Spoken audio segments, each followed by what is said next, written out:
And there we're looking at David. Hi, David.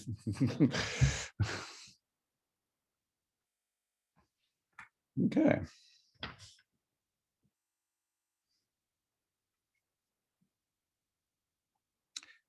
Video looks like it's good quality.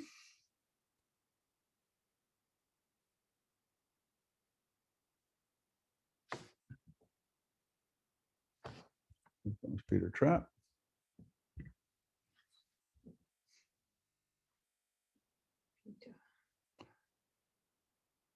Hello, Peter.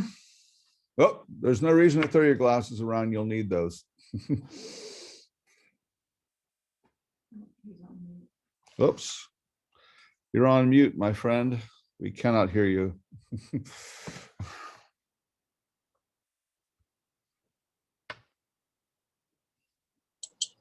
There you are.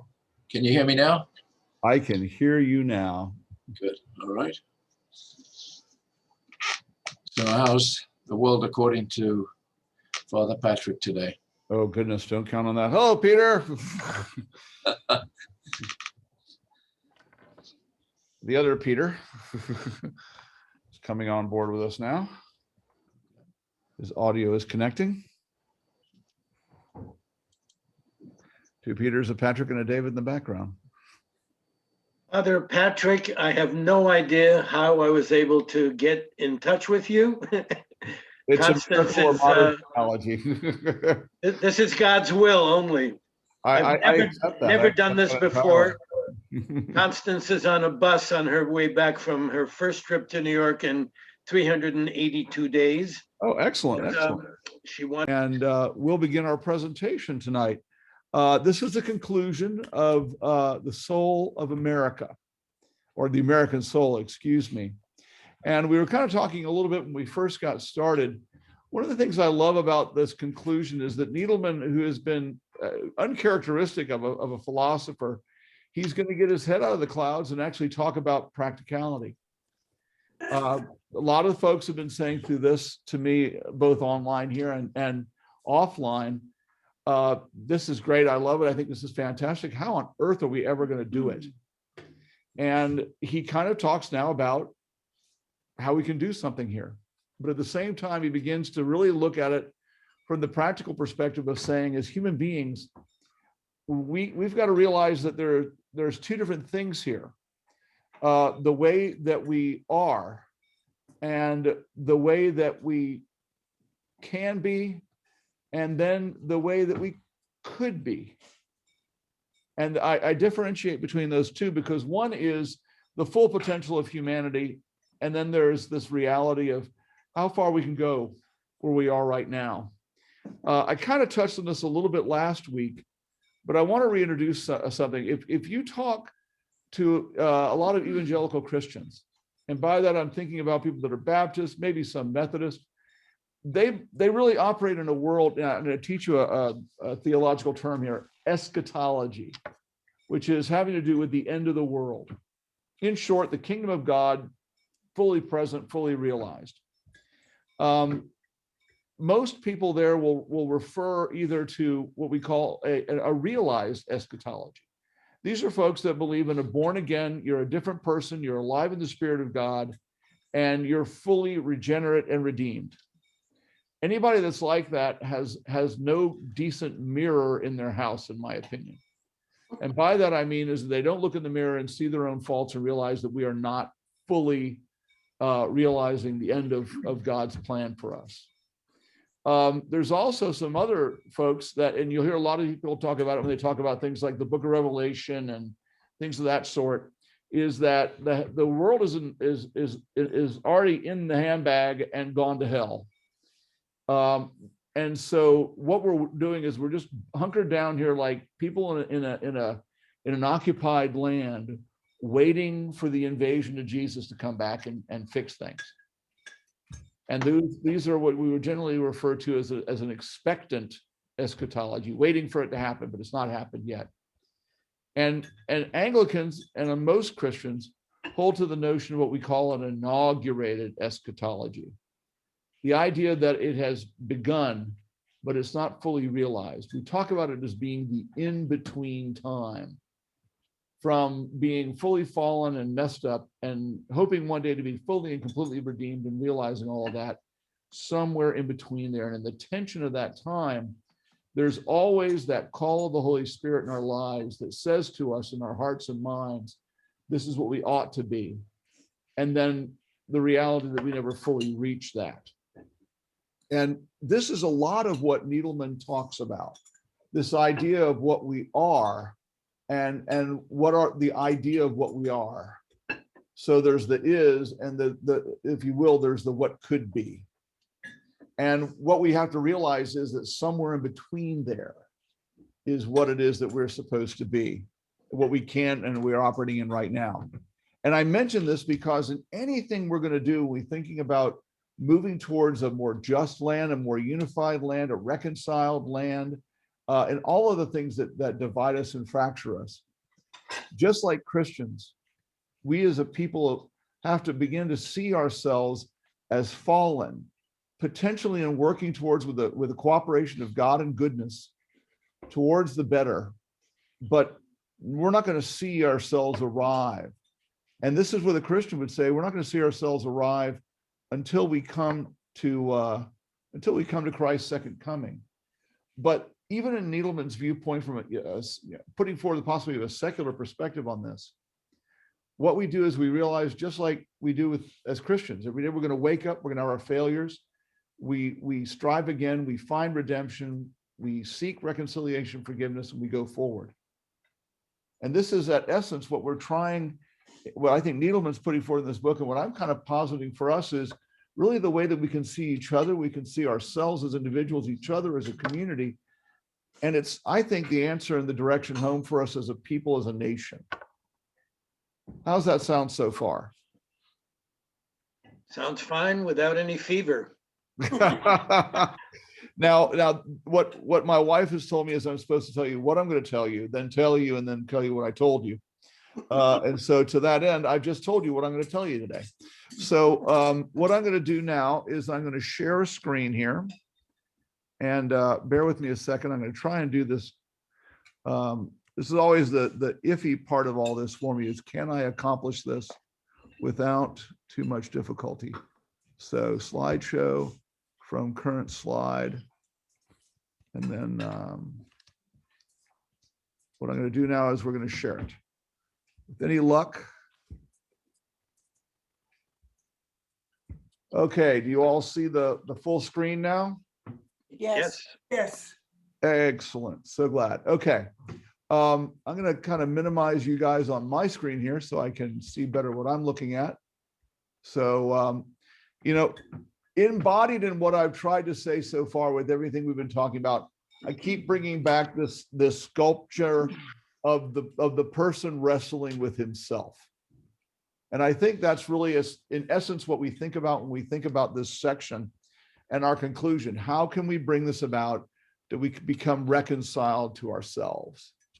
And in theory, I should be able to go. Okay, did we change over? Yes. Okay, great. I'm going to stop asking that. The first question is what some people have already said to me. Have we already gone too far? What we've been doing in this book is we've been listening to the thoughts of a philosopher speaking to us from 2003. And that really is more than just 18 years ago. There's been a lot that's happened in the last 18 years. I'm not picking on Nancy Pelosi, but I want you to see this image above and the image below here. The first one was taken immediately following 9/11. That is Republican, Democrat, Senate, House, all came together on the steps of the Capitol to sing together, God Bless America. We have their American flags. Oh, what a symbol of unity. And then, of course, we have this scene, and I'm not, like I say, I'm not just picking on Nancy. You can look down there and see us scowling Donald Trump too, from the State of the Union address and, the tearing up of the speech. There's a lot that's happened. And one of the things we can ask ourselves is, have we gone too far? Can we recoup this? There's been so much polarization. There's the cancel culture. There's a divide in truths and interpretations. And there's even increasingly little shared ideals and goals that we can seem to identify. And I guess looking at this, is this all just too naive? What we've been hearing from Jacob Needleman, and Needleman's practicality can be kind of brought out here. Needleman, in his conclusion, sees the world as it is and as it can be, while never really thinking it can become all it could be. There's more that we can still do, but for him, the struggle is the answer here. The most important thing we can do is to be engaged every time waking up, seeking perfection, looking to the interior voice of goodness or God, and accepting what that goodness and God will tell us, and then trying again every time to see if we can go out and we can go further. So what he suggests is the tension and the paradox of our inner and our outer selves, in the nation, and the inner and outer selves in ourselves, the soul, and the discerning seed of the good, the God, and humanity, and the country. This is where we need to dwell in that. And if we fail, it doesn't mean that we're actually failing, because we should go into this knowing we're not going to make it. That helps us to not cancel. It helps us to be humble, as well as being graceful and accepting people, and being able to understand that on our best days, we can do our best. And on our worst days, we know that tomorrow we may yet do better. And I wanted to throw in a little Carl Jung here, because what I want to talk to you about is teleology.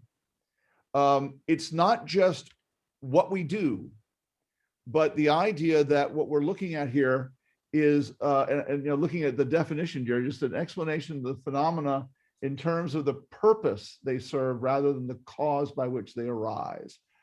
Can we do something for a higher reason? And Carl Jung here says this wonderful quote that I wanted to put forward as a baseline for us here. He says, life is this search of the purpose behind things par excellence. It is the intrinsic striving towards a goal, and the living organism is a system of directed aims which seeks to fulfill themselves. But I would add as a coda here, but never fully arrives. Now, I will say as a Christian, we will one day, but that will come when we come to see ourselves as being children of God in the eschaton, at the end of the world. Till then, we're doing the best we can.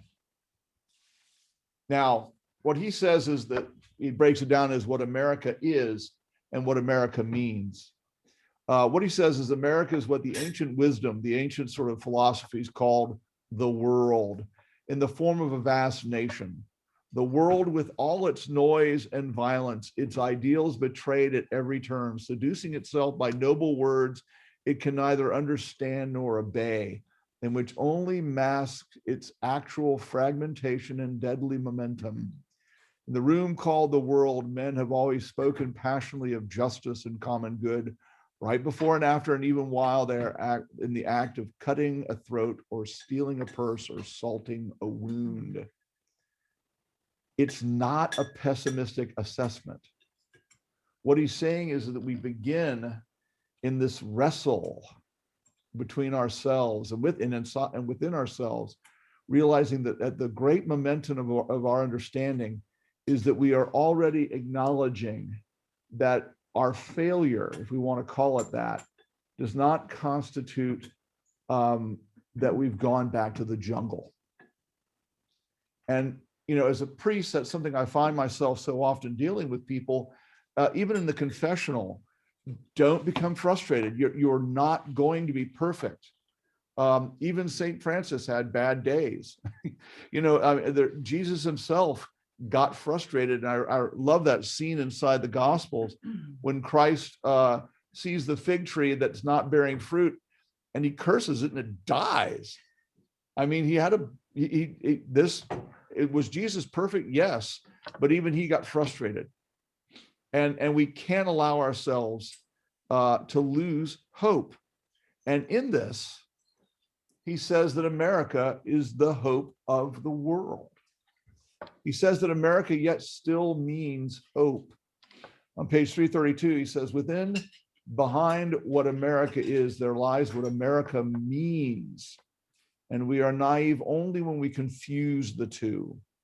when our feelings of hope is directed towards the outer America, the way we actually end up acting on the bad days, and that we perceive with the senses rather than the America which we grasp in the mind and the heart, what America means.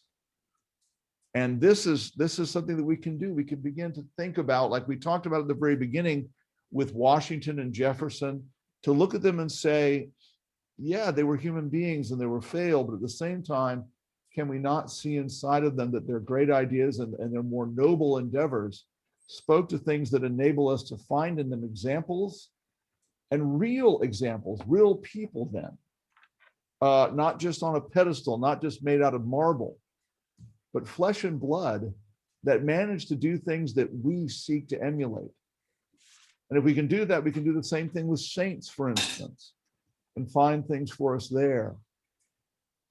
He says here that America, the physical, actual America that we see and live in, this America needs to be understood not as in itself sacred, but as privileged. I think it's so important because I find myself very often being confronted with people that take a sense that, oh golly, that America in and of itself is a holy thing. When it is that God has made it a very privileged place. And he says here, the temporary corner of the world where men and women are granted the liberty to search for truth and the life within. He says an American place where the good, and he always likes to interchange good and God, can be sought and lived. And he said that our founders believed there existed the good. Some called it God, others called it reason, and that the good can enter human life. And we would talk about this as the Holy Spirit as Christians, but in our land, we can talk to people about this idea of reason and the greater good of our ideals. So is it too late? Needleman says here on page 333, perhaps America's people no longer come together for this purpose. Perhaps political liberty and the greater rule of law serve not only to protect the cravings, now only to protect the cravings for meaningless comfort and meaningless power. Perhaps the nation's physical strength seduces us into imagining that physical strength is true strength, that physical safety is true safety, that external freedom is true freedom, external democracy, the true equality of people. If so, he warns us, if we believe that the outer America is the real America, we are deceived by ourselves. And as the prophets of Israel warned, we are certain to perish first inwardly and then outwardly. This is a warning. And he goes on to say that there is a way back. We need to find our way back to the other America, the inner America, which is to say that the modern world itself needs to find its way back to the fundamental reality of the inner world, what the ancients called the world of the soul, and recognize that what it refers to as a deep hidden power of consciousness and moral power within every human being, a force, an intensity of feeling and knowing that defines us as human beings, that defines our place in nature, on earth, and with each other. And he goes on a little bit further. He says, what is sometimes called God, and I'm going to touch on my pushing back on him a little bit here, but what he says here on page 333, 334, what is sometimes called God, so the teachings tell us, acts in the world to help the world. Yes, but not as some fairy tale father figure with a white beard moving the chess pieces of history, but through the authentic consciousness of man. Now, what I'm going to pause here is to now let me go a little bit further and I'll go back and loop around, because he touches on this.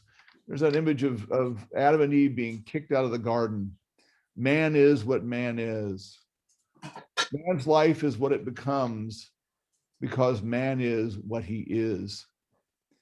He says the American plan of government was based on that truth. Man is corrupt and needs a specific kind of government in order to restrain his corruption. Yes, but man also has within him reason or God. He's willing to put that out there. He wants to say God, but he's not. He's trying to keep this into the sort of a secular scope, and needs a specific form of government in order to allow the kind of seeking that can open the individual and his or her community to the experience and the action of that reason, that God, that good. Now, I'm going to disagree with him here. And I don't want to just, this is not just a red herring or a fascist herring. I used to teach a high school class on history of world religion and history of religion in America.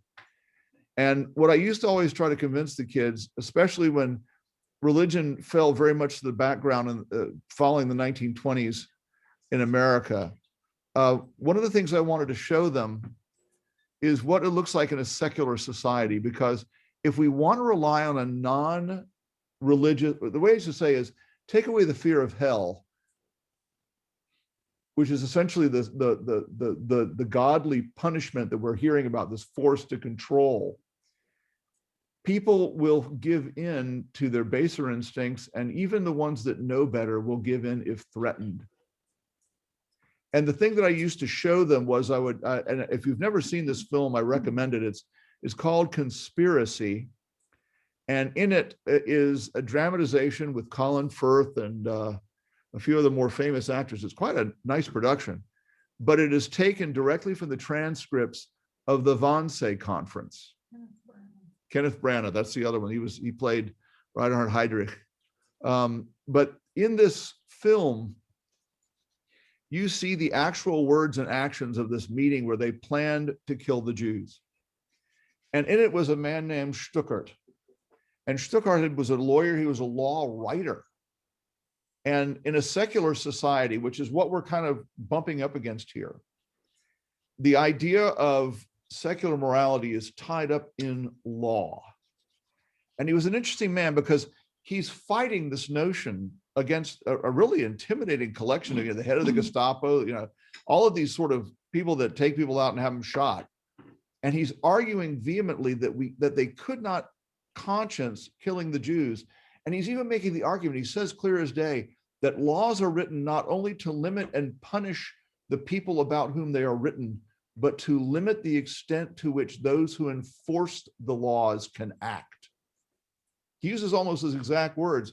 He's arguing the point, saying that from a secular moral perspective, that what they're saying isn't just wrong because it's murder, it's wrong because it goes against the law, which is the morality of a secular nation. And the sad part about it is that basically this fellow, Reinhard Heydrich, takes him outside and says, you better get on board or we're gonna hand you over to the secret police, and that's the last we're ever gonna see of you. And so when he comes back in and they go around the table saying, so who's in support of this? When he gets to him, he says, oh yes, my enthusiasm is boundless.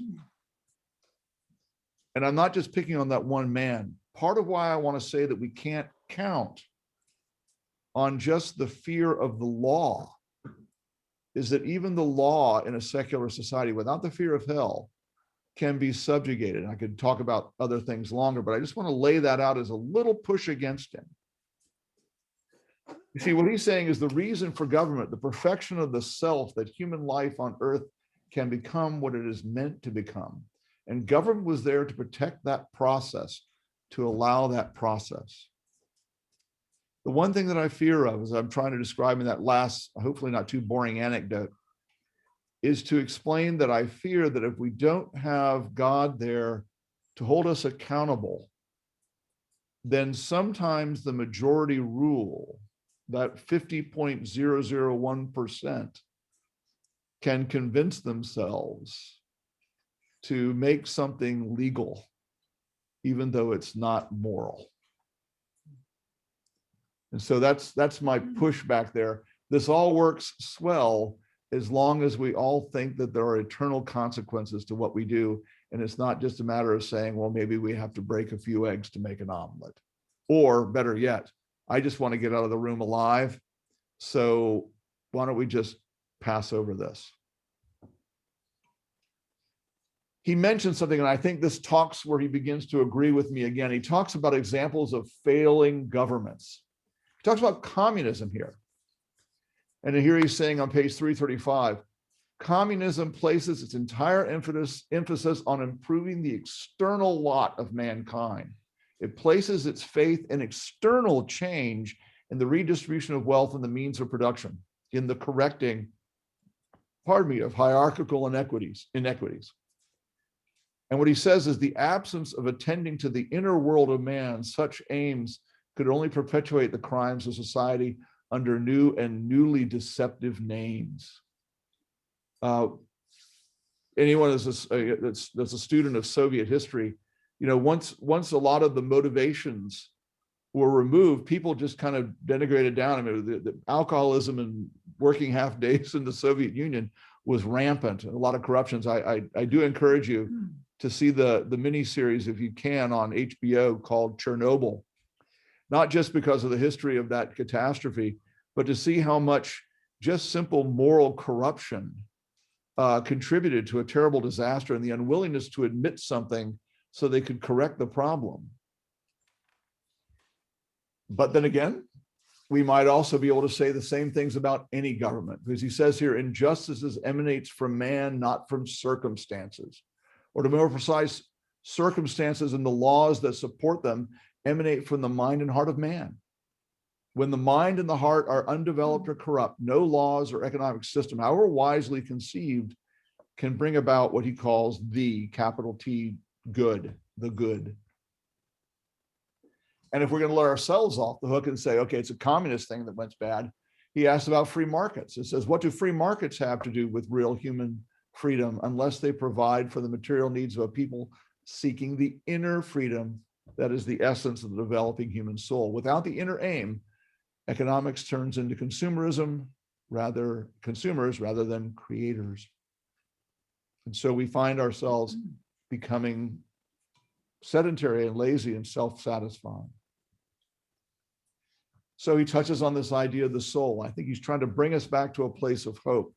What does political liberty have to do with personal liberty if it means only the right to satisfy one's own subjective desires, whatever they may be, without real reference to the moral law within?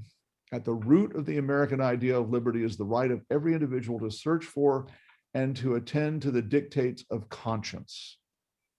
Without the development of the soul, it is an illusion, and as such, it will, as the psalmists say, simply come to nothing. Now, this to me is a beautiful little sideline, and I don't know if any of you all were reading along. I hope you jumped to his little footnote, which I've copied it here just in case. Is all the way at the end of book 371. That last line from Psalm 1 that he is mentioning there from King James is translated, "The way of the wicked shall perish."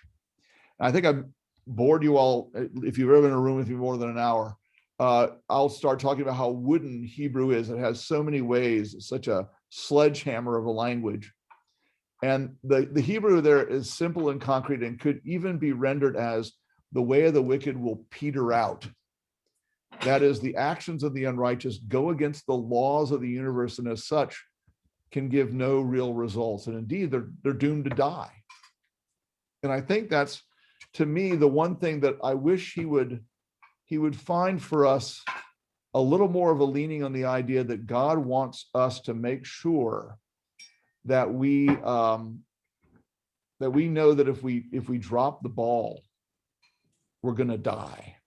It's ultimately futile. Do the right thing because you should, but do the right thing because if you don't, you're ultimately going to be engaged in a futile process of just trying to have what you want, even. The life of society, he's talking about character then. So what is it that we try to develop, or what is the voice in our, how do we create a reliable conscience? It says the life of society, family, work, and status, the respect from others that we all need, the love from others we need, the simple, obvious duties towards loved ones and our neighbors that we all yearn to fulfill. All this takes its real power and meaning and expressions of and supports to the development of the soul, or to place the specific meaning on the word, the development of character. And in his view, and in my view, this is, I think, where we begin to mesh up again, because ultimately, this is something that grows out of us. So a man or woman has character to the extent that the socially conditioned self, the personality, the selfish side of us, is obedient to the vision and moral feeling, the conscience of and that's the outside world. We need to rediscover the meaning of the American idea of independence as an invitation to the individual and the community to love and serve the common good under freely chosen obedience to a higher law. And that's a tough nut, because how are we actually going to find ourselves to come in the site we are right now with a shared common law? He talks here and says that the American ideal of independence and the right and power of the individual to search for conscience in his life and actions cannot be embodied in government. This is his argument against communism and other worlds, that it can only be protected by government.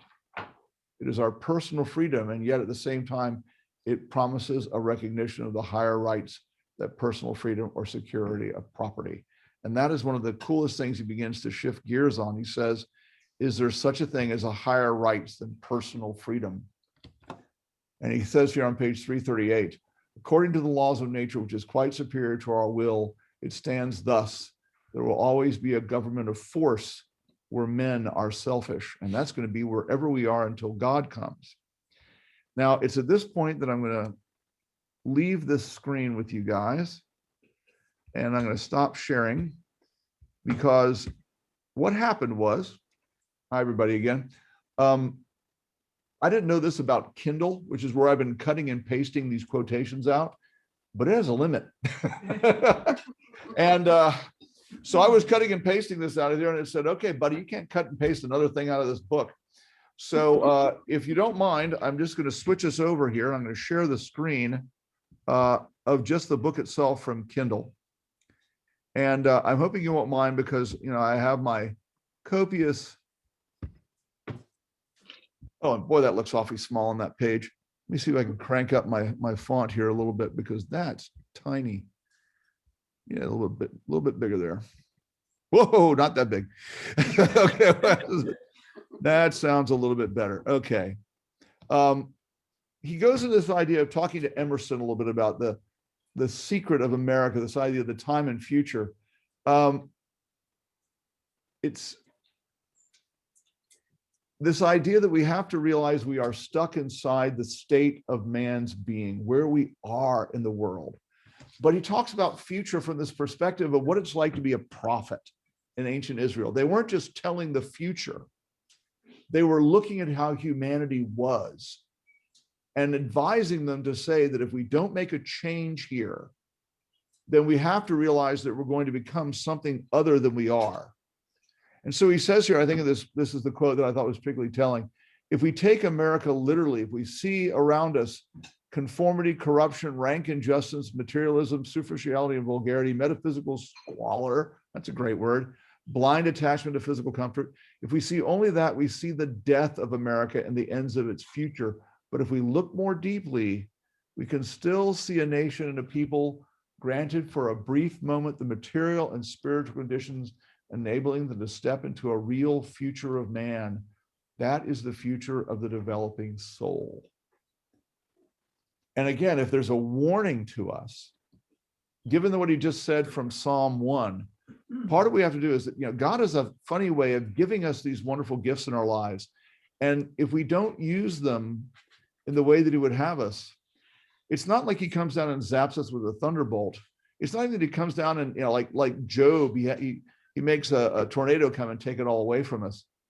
It just ultimately makes that all of our goals and ambitions that we are trying to bend his gifts towards to fulfill, they end up just becoming a failure.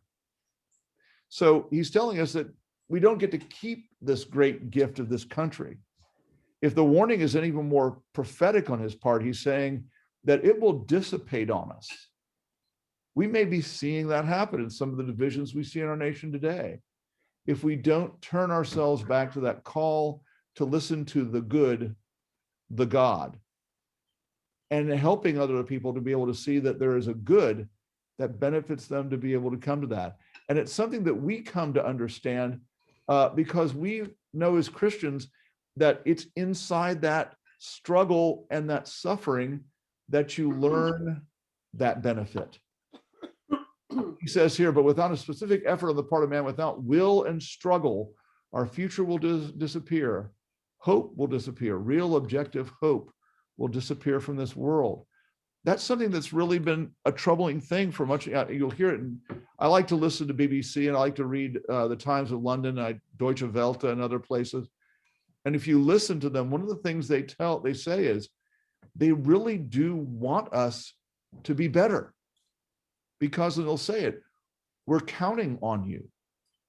It's an amazing thing to imagine that economies like Germany and Britain and elsewhere actually look to America with a sense of desperation and say, we kind of need you to get your stuff together, because we sort of think you're important for that.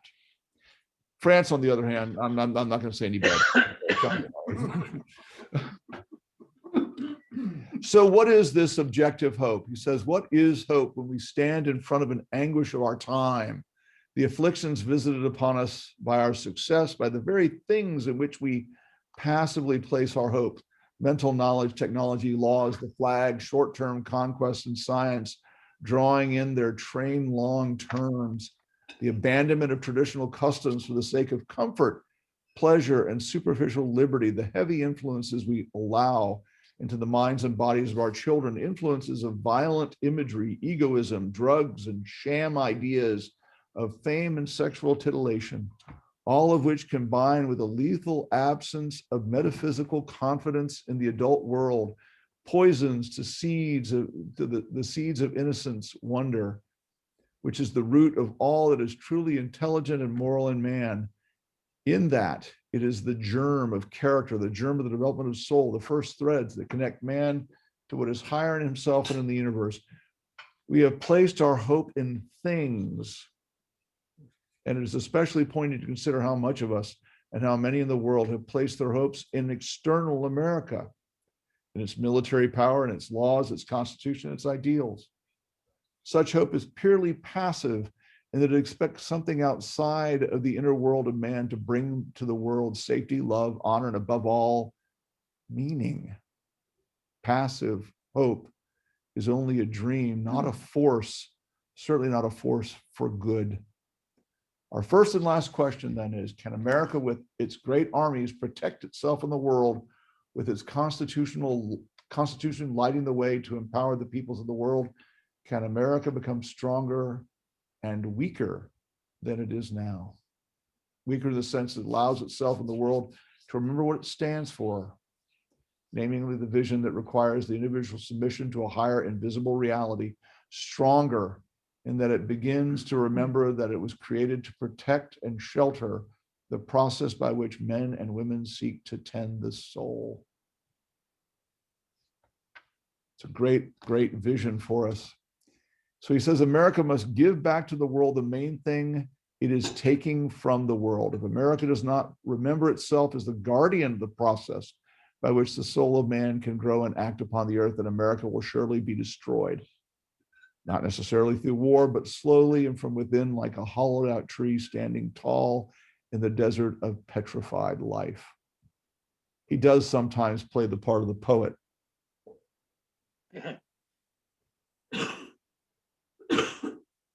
And I love this idea, are we necessary? Is America necessary? And he says, a metaphysically emptied America cannot endure, it will not survive. It may keep its names and armies for a while, it may keep its constitution, its laws and forms of government. It may keep its symbolic heroes, it may remain a place where people wish to survive physically and economically, but without the inner resonance of its ideas and values, without olive branch and its eagle's claws, that is, without the primacy and the goal of peace, the peace like that of American Indians, the peace that passes understanding, without the American soul, America is sure to go nowhere. And if so, where will humanity go? I like to kind of bring up I want to say that, we got our start as a nation. I'm going to go and stop sharing the screen. We kind of come to where I wanted to come to. Jonathan Winthrop, I think I mentioned him last week. This was in what's called the Arabella speech. What he did was, they were coming across, the Puritans were coming across in this boat called the Arbella. And on it, he made this incredible speech to his people. And what he said to them is that the world needs us. He said, we are going over here as an experiment. Now, I think you can say that the Puritans did a very poor job of fulfilling that experiment. But Winthrop said that, two things are going to happen. If we come over here and fail, we die. So what? Because what we're doing is we're making a point of telling the old world, we're coming here to do something. And the old world is watching us. And we resolved to come here and to live by a higher good. For him, it was God. And if we fail to live up to that, Winthrop said, we have to remind ourselves that we are the city on the hill. And we can't hide our failures because the world is watching to see if a people governed by God can succeed.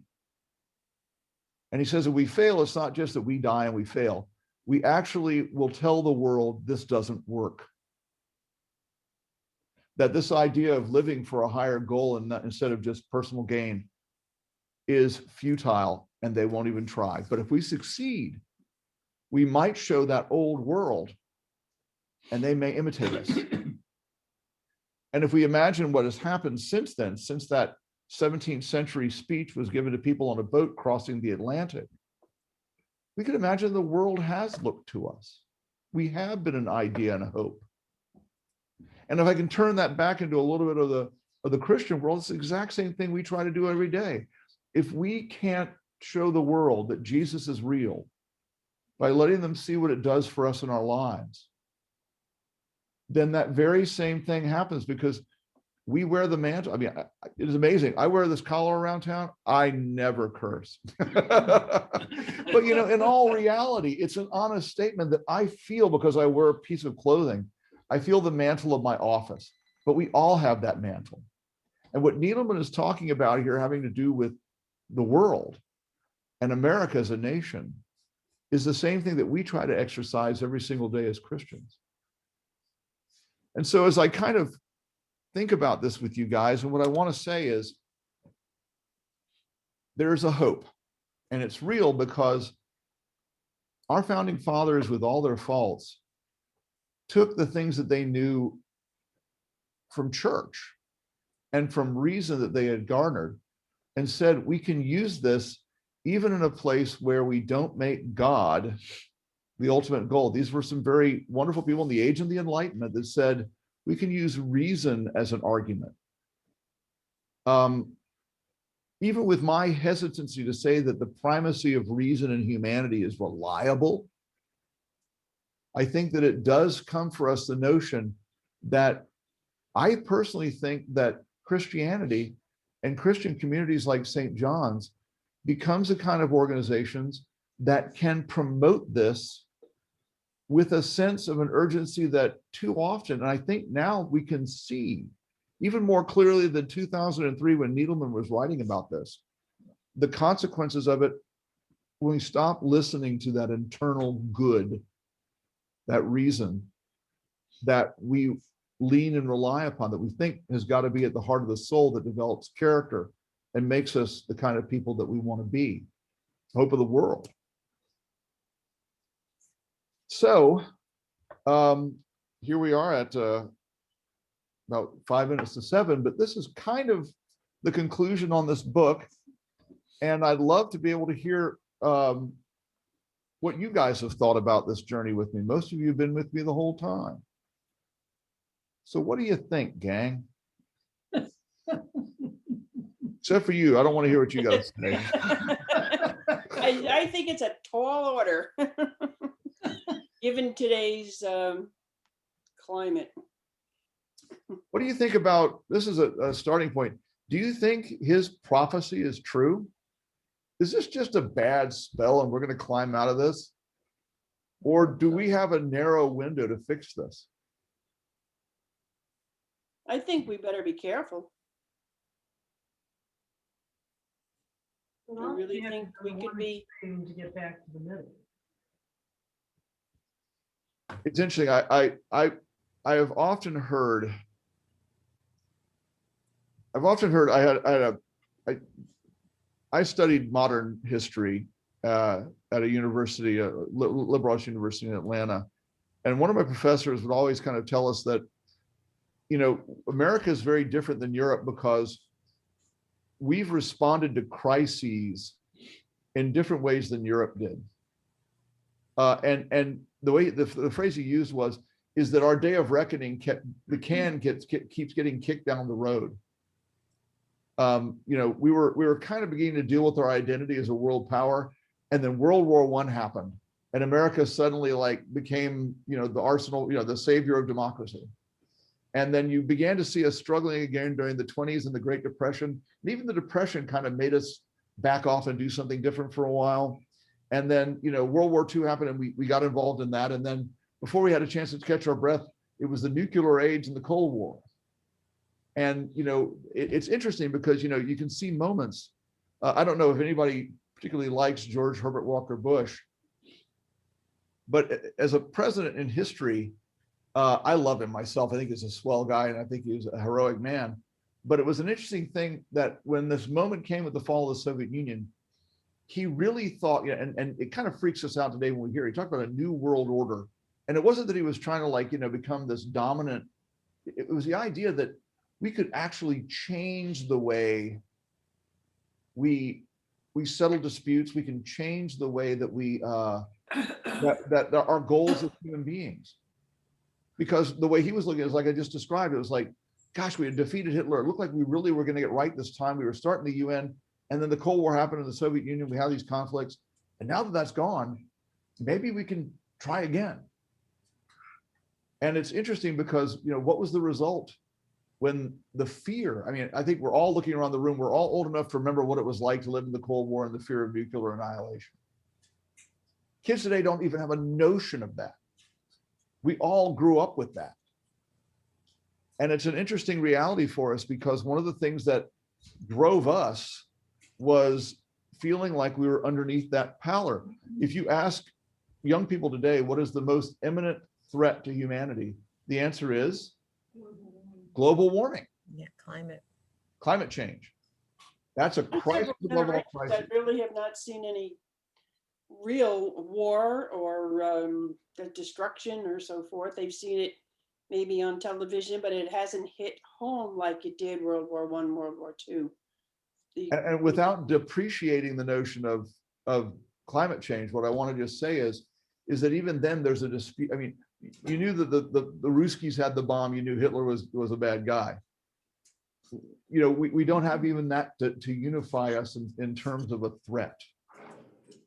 Because that was something that drove us together. I think our threat is from within. That was something that something was, I forget who it was now. I wish I could. It was oh golly, was it Teddy Roosevelt? Somebody said that, when Americans don't have someone to fight, they fight each other. It was like, we had the War of 1812, everything got calm, and then what do? We turn on each other. Before long, we had the Civil War. And then suddenly we had Native Americans. We fought them. We had somebody else to fight. It's terrible, but where do we find that unity? Sandra, it looks like you wanted to say something. Well, just, at the beginning of the COVID pandemic, I was sort of thinking that maybe that would be the thing that, as a species, we would collectively fight and it would allow us to be together. And it certainly hasn't done that. It does the opposite, yeah. It polarized the whole country. It became very political, unfortunately. I don't know what would be big enough. 9/11 brought, there was a whole generation of young people who, joined the military and became very, that's what they did. They're naming this now, isn't it called Generation P, which is, they're going to be these kids of the pandemic. And I'm not really sure. I heard that term recently and I was like, oh, okay, Generation P now. What does that mean? Don't you think that with, as Needleman talks, it's about God and religion and a higher power, and there's so much of the generation now, the younger generation, that has no connection with church or religion at all. So Right. where are they getting their sense of morality and a soul and a higher power. And character. Character. When I the same class that the same degree I was telling about in history, there were the professors generally started every single lecture, every single term in a class, and it was in Atlanta, so it's in the Bible Belt. I'm going to preface that. So, they knew they had to get ready for something. And they would say, for the purposes of this class, we will assume two things. That there is no God that intervenes in a mechanical way in human society. And secondly, this is where I love that word, teleology. There's no higher purpose. Things just happen. So, if cause and effect in economics is supply and demand, there's no evil there. It's just supply and demand. And that was the way we looked at it. And I bring that up because that's part of how things are couched today. I used to love to teach history of religion in America to kids because it's a class that I think is vital, because you can't understand American history without understanding American religious history. But it's a class that nobody in the public school system and most secular places will touch with a 10-foot pole. It's just a topic you don't want to do. And the end result is that I think we do take out. It's kind of interesting, and putting aside Brett Kavanaugh, things like that, bear with me. It's very interesting to me that some of the sort of premier jurists in our age are people from diverse locations, as Ruth Bader Ginsburg and Amy Coney Barrett, one Jewish and the other Catholic. The premise and the basis for their understanding of the importance of jurisprudence is predicated in a religious foundation. So,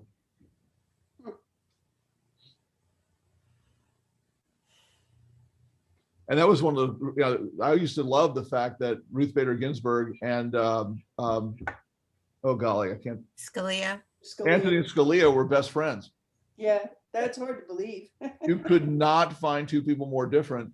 One of them devoutly Catholic, and the other one, devoutly and also very liberal, but devoutly Jewish. Yeah. And both of them had a worldview that was caught up in this idea of something that was more important and higher than, with disparate notions. Mm-hmm. And like I say, it's amazing to imagine too. I mean, short, thin Jewish lady, immensely fat, very, very tall Catholic man, hanging out together. that is a symbol of what we're trying to find here. Right. They both liked opera. They had tendencies to nap during the State of the Union. Well, they had a great respect for each other's, and they learned from one another. They didn't agree on a lot of things, but they did respect one another. And I think that that's what's lost. It's, if you don't think like I do, well, you're wrong, and it's hard to break that barrier with some people. Not everybody, of course, but I think a lot of it is, and it's polarized the entire country. One camp against the other, and that's what I'm talking about. The enemy is from within. It's interesting. I imagine them arguing and arguing and arguing. And what I see in our culture today is that people don't argue, they posture. Yeah. Mm-hmm. And they sneer and they puff and they talk only to people that they know agree with them. So I think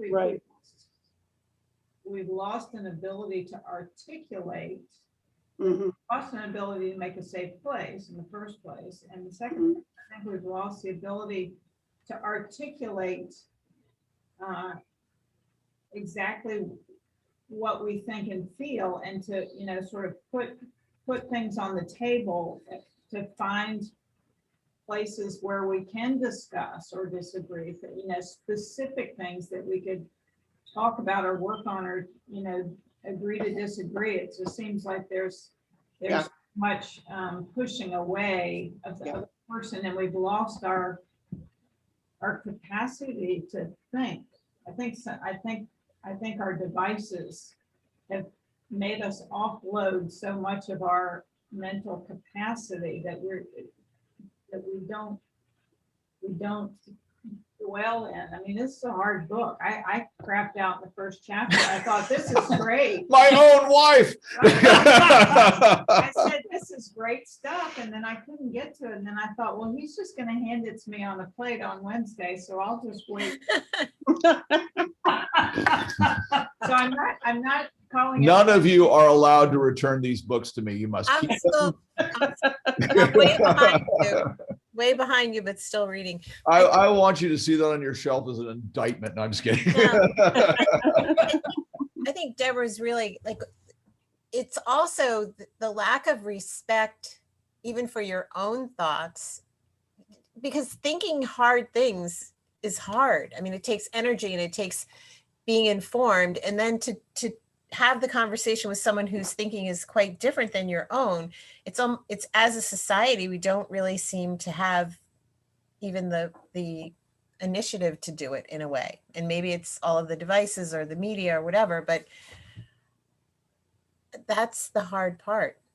You know, you can't have a conversation just with yourself, but I don't know that we have lost the capacity as a society, I think.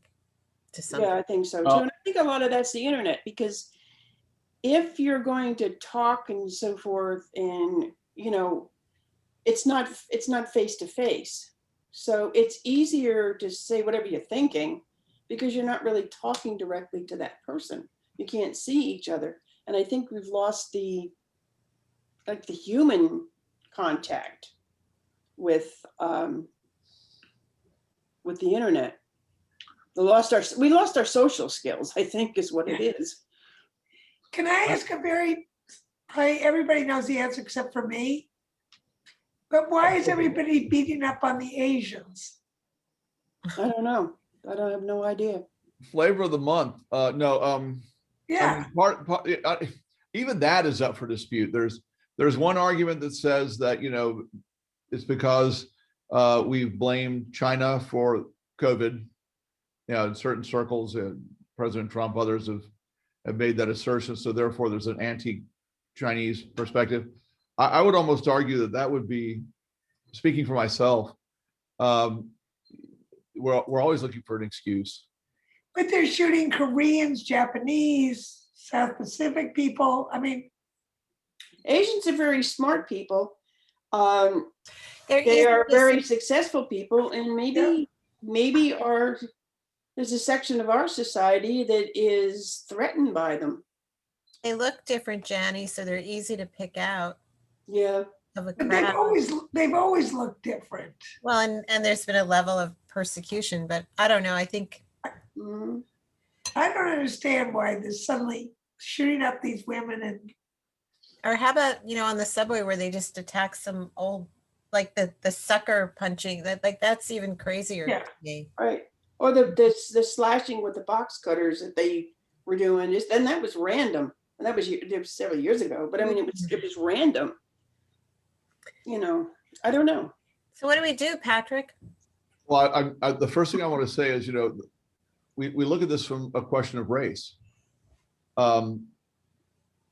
But at the same time, I'll be honest with you, when you talk about people of Asian descent, especially in poor neighborhoods, in the 90s, it was a big deal, and it became more later because it was always a Korean grocer. And now, bear with me a second. I want to paint a small picture and then put something behind it. In those neighborhoods, what you had is people that were immigrants. They had saved up money. They'd come to America. They collected with their families, not only purchased, but then staffed convenience stores in poor neighborhoods, many of which were predominantly African-American. Because of the market, the fact that it was a convenience store in a poor neighborhood, you can imagine that the price markups were high. The food that they offered was things like junk food. burritos on a microwave, things like that. And there was a lot of tension in the neighborhoods because a largely African American community saw them as taking advantage of their poor neighborhood and their poor condition to provide bad groceries at a high price. Sandra, you got something you want to say? Well, in the 80s, when I was working in Manhattan, I lived in Woodside, Queens, and which was predominantly had been Irish, heavy duty Irish Catholic, and the Korean immigrants were moving in there and becoming very successful with the greengrocers. So it wasn't the same sort of a bodega thing. But I mean, Good there term. was real rate. I mean, it was like these people are coming here and they're taking over our neighborhood, so there's Or that taking our element. jobs, or, yeah. And yeah. And what I was going to kind of pull back a little bit on this is that what was really at work here was class. It was socioeconomic class. But as you said, I think it was you, Sandra, that said, or maybe it was Pat, the easy identifier was race. Mhm. And in a heterogeneous society, it's very easy to see race when, and that's something that we encountered when I was working. In my past, I was the chair of the Racial Reconciliation Commission in the Diocese of Louisiana. And we brought together a bunch of people talking, and finally this very prominent African-American businessman said, guys, we're taking a red herring here. This is really about, and he was talking to us about issues having to do with development deserts, places where you couldn't buy a grocery in anybody's reasonable travel time from their home, and why that wasn't so, and acknowledging it was because of vandalism and crime.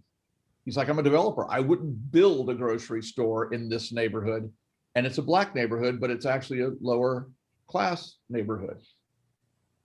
But the thing that captures our attention is race. But we've always looked at immigrants at collectively, whether it was the Irish, the Polish, no matter. We always have looked at them or looked down on them. And they're taking our jobs. They're different. They're this. They're that. And we've never really treated any of them very well. There's a funny, terrible anecdote. In the turn of the 20th century, Henry Ford, we know him, the man that invented the assembly line. You may not know this, there's actually, if you're ever bored, look it up in Google, Fordism. There's a whole economic and social theory that Henry Ford came up with. And part of what he did was, understand, a worker that was interchangeable, he could go from place to place to place. He actually wanted a social system whereby you could engineer people to no longer be in, that unique person, to be essentially a generic American factory worker. And he had these things called English schools. And they were brought into these, and you would be taught not only just how to speak English, but you would be indoctrinated, inculcated, and enculturated in American culture. And the graduation class, the graduation ceremony was a big cardboard ship, like you just come into the ocean liner. And you would step off and you would go into a giant pot. It was a melting pot. I'm not making this up. I can show you pictures. And in there, they would come off of the boat dressed in their native regional clothing from where they came from.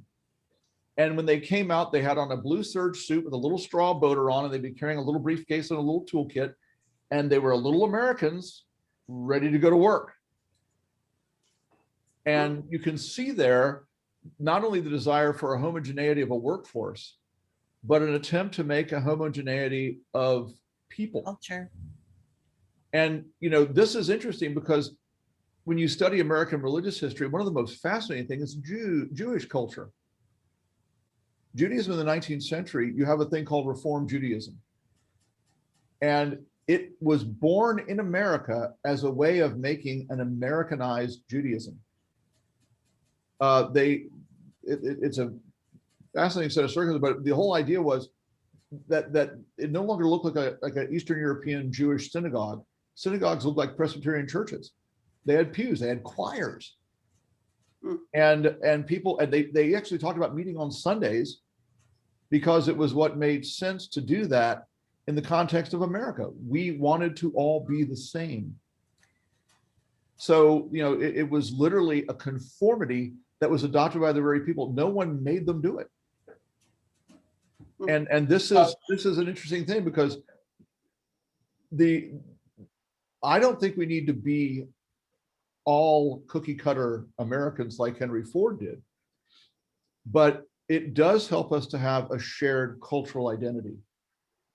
And I don't mean by that we all celebrate the same holidays. What I'm trying to say is that we find this ideal of America that we've been talking about for these weeks as something that we can all buy into and be proud of and support. That's one of the reasons and I'm not picking on Colin Kaepernick one of the reasons I'm sad about sort of the manifestation of an opposition to America socially and culturally, taking a knee for the national anthem, things like that.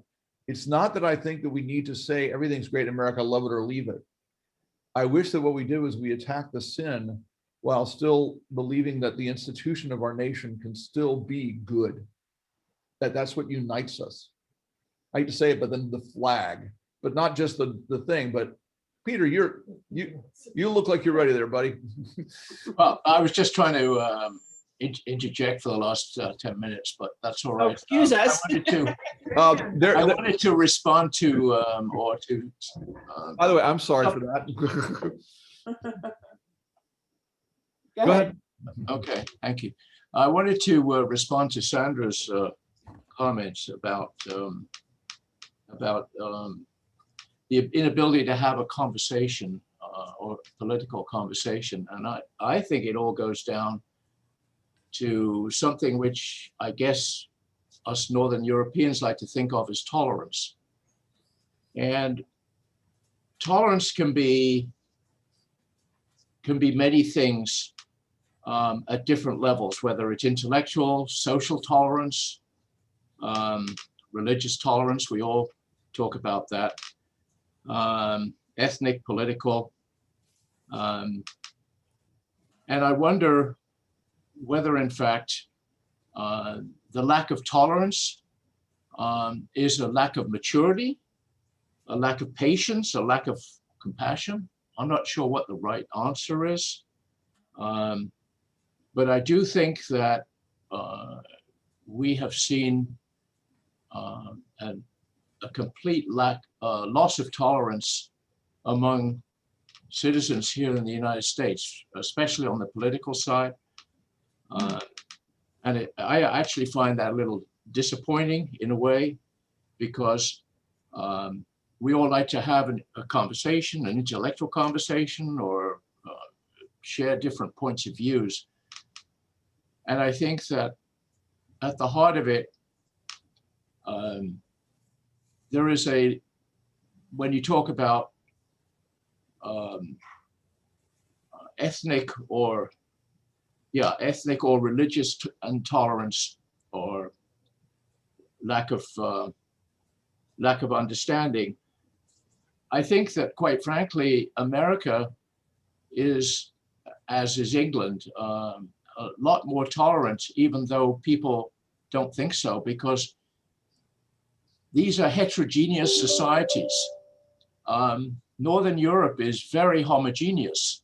And so if there's any place that you would expect to find racism, ethnic bias, it would be in Northern Europe. And yet we find, for instance, in Sweden, that the level of immigration into Sweden, the million additional citizens in Sweden over the last 10 years, 90% of those come from overseas.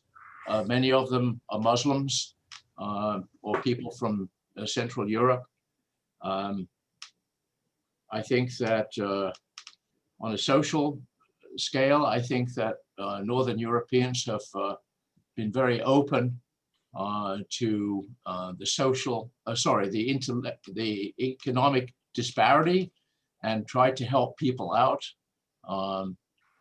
So if there's one thing, just to cut it short here, if there's one thing I would hope that we learn from what we've been through for the last year. It's the concept of compassion and tolerance as we deal with our compatriots and especially opposing points of view. So that's kind of where I come out on the subjects. No, you're right. I agree, Peter. I think that it's missing. And Yeah. I guess as individuals, we can, So do we love our fellow humans less, or do we just have we become a bit narcissistic and inward looking and an innate sense of that we are better than others? I can't figure out where we've been going in the last year. I would love to see us open up more and be more compassionate to people who aren't, within our stereotype or our social picture.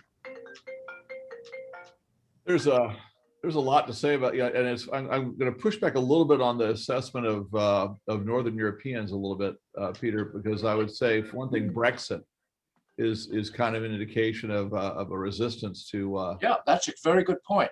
That's just like the pandemic in a way. Yeah. That kind of got struggled out by the pandemic, and I was particularly interested in a special that Anthony Bourdain, for those of you that worship the ground he walks on like I do. God bless him, he's passed away, but he was actually doing this study about the introduction in Cologne and in Dusseldorf of large immigrant populations from Syria. And it was funny because he was contrasting it with established populations of Turks that had been brought in the 1970s. Mm-hmm.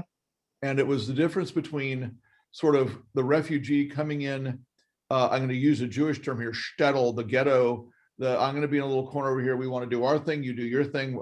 We've got our own community, our own habits, our own language, our own religion.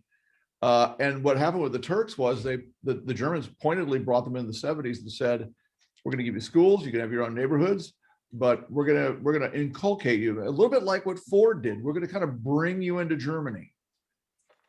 Well, it's interesting you bring up the Turks in Germany, because Germany is, I think, especially northern Germany, is very homogeneous. And when the Turks came in as kind of workers or Gastarbeiter, they were looked down upon. And you know what? They still are, and they still live within their own groups. There's very few of them speak German, and they tend to keep to themselves. There are very few who've attended university or even, a high school and have gotten an education and moved up in business, so that they tend to remain ghettoized. And that's a great tragedy, because they're extremely hardworking, industrious, clever people. But Peter, But it's all about getting an opportunity. Weren't a lot of those the Turks that were brought in then as the Gastarbeiter were males? They didn't come with their families necessarily. And it was a slightly different time in Germany too, because I know now in Germany, what Patrick is saying, I don't know how well it's working, but the families that they've accepted, the Syrian refugees, they're given, I have a cousin who's a psychologist. That's all he does is work with them. I have another friend with little kids in school, and she said, they get the moms to come in. They give them, of course, benefits for food and housing and all that, but they even give them stipends so that their kids can participate in the after school programs and things that they would normally not be able to. I mean, it'll be interesting to see in 10 years whether that population of newer refugees assimilates better or not. They may not. I don't know. They're still very different. That's a very interesting point, because they've done the same thing in Sweden, where they've taken in Syrian and Middle Eastern refugees. Families have taken them on, even at their own expense, plus government help as well. And the schools, interestingly enough, have insisted that they learn Swedish. So that means they have to learn 3 languages because they know their own language. Everybody speaks English in the world. And then, of course, they learn Swedish because that's where they live. And I would imagine in Germany, it's kind of the same thing. But those are good examples of tolerance, I think. And yet what's happening in Germany too, because of this influx of the other, there's a rising nationalist sentiment. There's a lot of, I mean, there's a lot of this going on too, even with the government. So anyway, I mean, And in France, and I mean, and one of the things I was going to say is it also depends inside the demographic of the nation in question. It was like Paris, Lyon, the areas that were larger, more urbanized, there was a greater acceptance of the immigrants. It was in the rural areas. Same thing was true inside the latest elections inside France. In the rural areas, and there you tend to have a more homogeneous population still, where integration and exposure to a more heterogeneous, and that was kind of the interesting thing about Brexit, is that you tended to have folks that were going broader into the English countryside, and the poor counties didn't know what to do with them. So, but it is an interesting thing. Is what I just kind of loop back around is that what is it that unifies us? And in these instances, what we're doing is we're picking out obvious things, skin color, language, custom, that helps us to feel like there's a division between us. Nothing like going to Chicago, and it's more fun than a barrel. Well, actually, you look here in Southampton, where you've got the Basilica, and then less than a mile away, you've got Our Lady of Poland. In Chicago, you've got the Armenian church, you've got the Greek church, you've got the Russian church, you've got the Polish Catholic, you've got the Lithuanian Catholic, and huge churches, and near the twain meet. And that what more unifying element could there be in church life than the fact that they're all Roman Catholic? Mhm. But I think immigrants, I mean, for all of our difficulties and all of our so forth, I think immigrants coming to the United States are able to assimilate and and better themselves easier here than they are in some of the European countries. You're 100% right. And I think the reason for that, in my opinion, is that the social stratification in America is by income group, and in Europe, it's by education, religion, Mhm. Hierarchy. Mhm. And so if you come into America and you start off as a janitor or as a taxi driver, for Right. example, you make a bunch of money, you move up in another social level, and there is no history, no price of admission, no censorship, nothing that says that you can't move from one economic group to another. And so, and the concept of nouveau riche doesn't exist really in America, because everybody has the opportunity to Right. make a lot of money or to make a little, depending on what they want to do. And they are not judged by how long it's taken them to make the money. In fact, they are lauded for having made a success of their economic life. And I Right. think that's one of the key differences between the traditional European and American. And I think that's why so many people want to come to America to Right. immigrate Get ahead. and to enjoy America, because it's the land of opportunity for that reason. Mm. Let me insert a I don't phrase. know if anybody else agrees with that. So.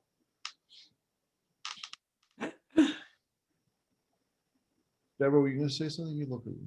I was gonna go back, Patrick said what unifies us, and I was thinking about their initial question that Peter Trapp asked about, is it immaturity? What is it? So I'm thinking to myself, what is it that prevents us from being tolerant? And I think, I reflect on the last 30 years or so, where we've become so much more individualistic. We can listen to whatever music we want to, whenever we want to. We've got, instead of an extended family, we're generally on a nuclear family basis. I write my emails when it's convenient for me to write them, and you read my emails when it's convenient for you to read them. And we've gotten just, there's so many connections that used to be part and parcel of society that have gotten broken.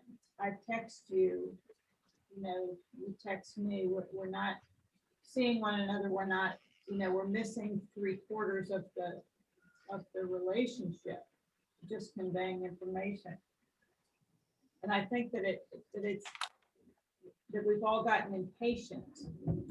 We are doing everything when it's convenient for us.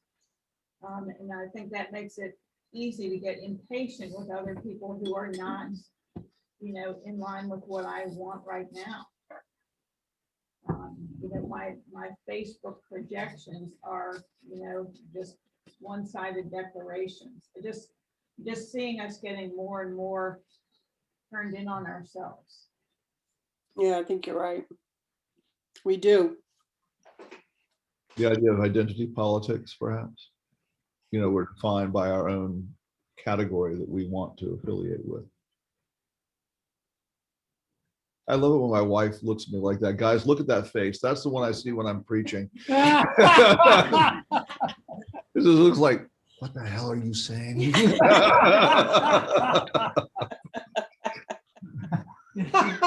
If you're ever bored, watch her while I'm preaching. She's like, it's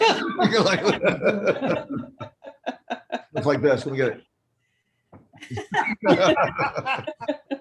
She's hanging on every word, Patrick. Yeah, that's it. Do you get critiqued afterwards?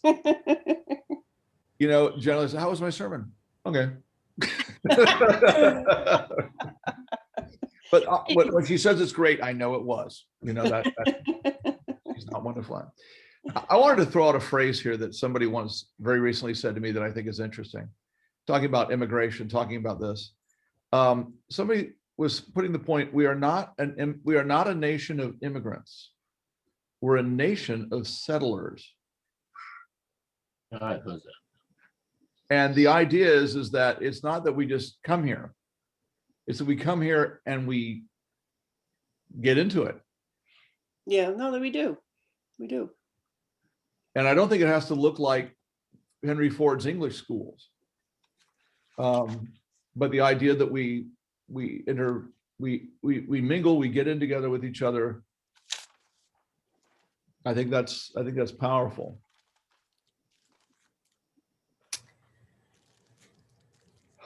It is. Guys, I'm hearing that sigh coming in here at 7:30 p.m. Yeah. Time for dinner. I think I thank you guys so much for going through this with me, everyone here and everyone online. It means a lot for me. Thank you. And I hope it's been of value to you. We'll have new things coming up. I'm going to go ahead and leak out here that after we get into Easter, I have been so entirely caught up. My poor wife has been hearing about it nonstop, about a book on the 1936 crew rowing team at the Olympics. And it's called The Boys in the Boat. Oh, Jimmy read that. It's fantastic. And it's a great story about redemption and character and all the things we've been talking about disparate people coming together, and its life lessons are incredible. So I'm thinking about doing a lot more light too here. It's poor Jacob Needleman. We're talking about college sports, but it's a really phenomenal story, and it's gut-wrenchingly soulful and heartfelt. So I think we're going to be seeing that coming up as a book for us to do. And I know it's inside the libraries because it was a big hit just a few years ago. So we may be seeing that coming up on something like this in the not at all distant future. But we're hitting in Holy Week on Sunday, guys. I hope that you're getting ready for all that. And God bless you all. And thank you for tonight and all the times we've been together. Oh, thank you. Thank you. For you, Father, Son, and Holy Everything you're Spirit. doing. Thanks, guys. Thank you. Feel No. better, Patrick. Yeah, With feel that- better. What'd you say, Gianni? Feel better. Thank you. I'm grateful for you. Thank you so much. God bless You you did a guys. great You know, after job. my second shot of Moderna, it took a couple of weeks and I really kind of felt crappy for a while too. Well, that might be it. Yeah. I'll I take mean, it. and I couldn't explain it. I just, all of a sudden I just didn't feel good. I was tired. I was achy. I was headachy. I was nauseous. Yeah. And I figured that that's probably what it was 2 weeks. Wow. You So know, did I. Who knew? I don't know. It was either that or I thought I was going crazy, but it could have been either one. Either one. It's either that or I'm having a baby. Oh, No. Well, you guys take care. Have a Take good care. night. You too. Good Bye-bye. night. Thank you, Patrick. Thank you very much. And here we go.